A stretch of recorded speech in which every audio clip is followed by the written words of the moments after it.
मैं, फिर मेरी पत्नी, फिर मेरा बेटा, फिर मेरा दूसरा बेटा, और फिर मेरी बेटी, और फिर दूसरी बेटी। यानी जब वास्तविक सत्ता शेयर करने की बात आई तो अपनी जाति का कोई व्यक्ति भी नजर नहीं आएगा, सिर्फ मैं और मेरा परिवार। और मैं ये भी कहूंगा, जैसा कि अभी संजय जी कह रहे थे, परिवार के अंदर ही कुछ हो रहा है, तो मैं कुछ ये सिर्फ नहीं कहूंगा, मैं सिर्फ कहूंगा जब से गरीब गुरबा का परिवार ताकतवर और अमीर परिवार हो गया है, तो ताकत का गुरूर और अमीरी का ऐब दोनों उसके अंदर नजर आते हैं। मगर हम वो हैं कि आप देखिए, हमारे प्रधानमंत्री जी भी बहुत हम्बल बैकग्राउंड से आए।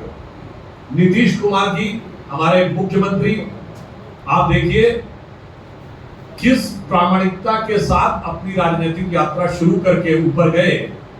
और आपको ध्यान हो, कर्पूरी ठाकुर जी को जब भारत रत्न मिला, उस समय तक तो गठबंधन में सरकार थी वहां। नीतीश कुमार जी क्या बोले थे? कर्पूरी ठाकुर साहब ने कहा था कि भाई परिवार को आगे नहीं बढ़ाना चाहिए, तो हम तो उसके आदर्श का पालन किए। अब आप बताइए, वास्तविक सामाजिक न्याय के जो पुरोधा थे, राजद वाले लोग अपने को समाजवादी कहते हैं।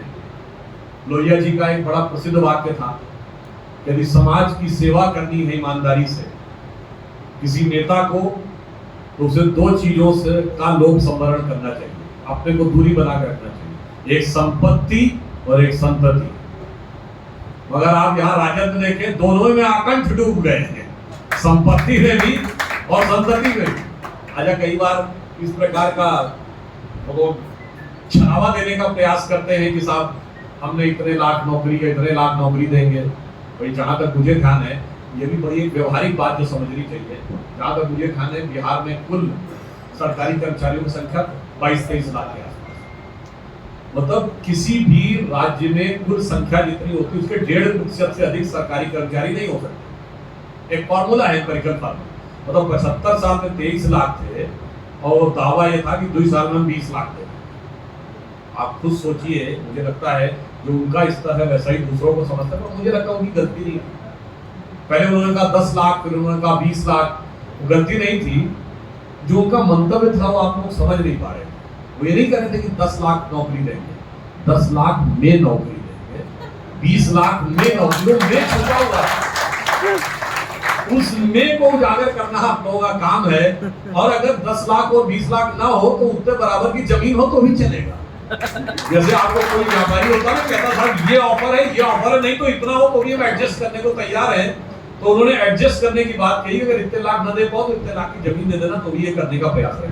मगर मेरा जो कहना है, आज एक नया युग आपकी प्रतीक्षा कर रहा है। यहां पे मैं क्यों कह रहा हूं बिहार के लिए एक स्वर्णिम युग आ रहा है, मैं से हवा में नहीं बोल रहा हूं। देखिए, भारत आज से 30 साल पहले जब ग्लोबलाइजेशन आया था, हम दुनिया में खड़े नहीं हो सकते, क्योंकि हमारे पास उतना बड़ा इंफ्रास्ट्रक्चर नहीं था, उतनी बड़ी इंडस्ट्री नहीं थी, हमारे पास उतना बड़ा सेटअप नहीं था।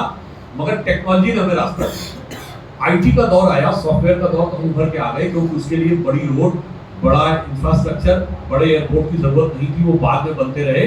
भारत 90 के दशक में आईटी की पावर पहले बन गया। अब ये जो सोशल मीडिया का दौर आ रहा है, जो एआई आ रही है, आर्टिफिशियल इंटेलिजेंस, और 5G रोल आउट में हम जिस ढंग से दुनिया के अग्रणी देशों में आगे आ रहे हैं, ये आप लोगों के लिए संभावनाओं के अपार द्वार खोल रहा है।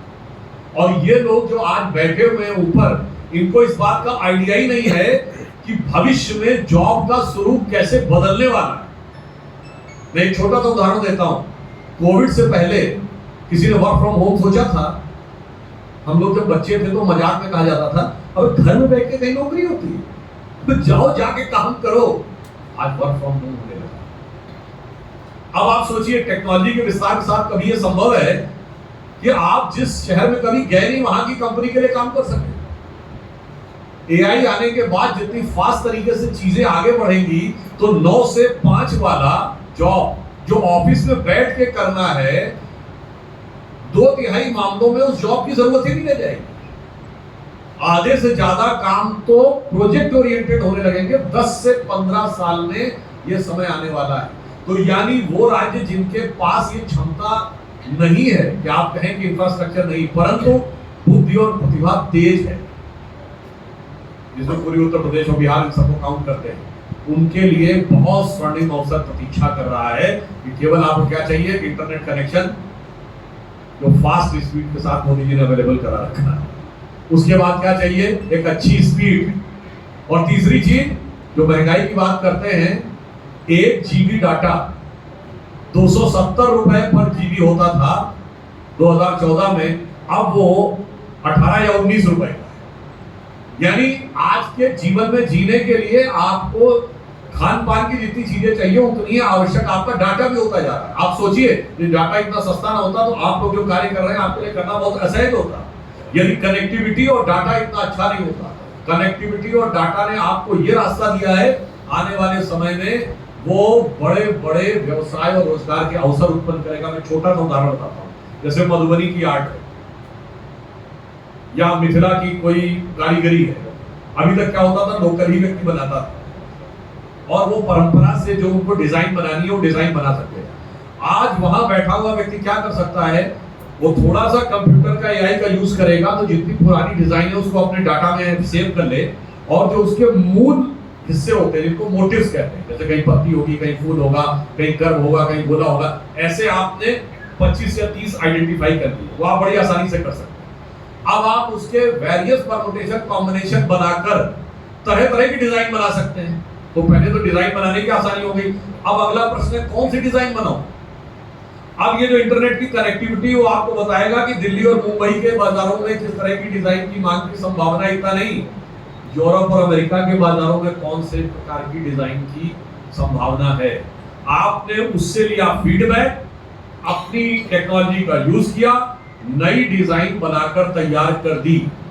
अब आप ये समझिए, टेक्नोलॉजी के द्वारा बगैर सड़क, रेल, हवाई जहाज का यूज किए हुए आप बहुत आसानी के साथ राष्ट्रीय नहीं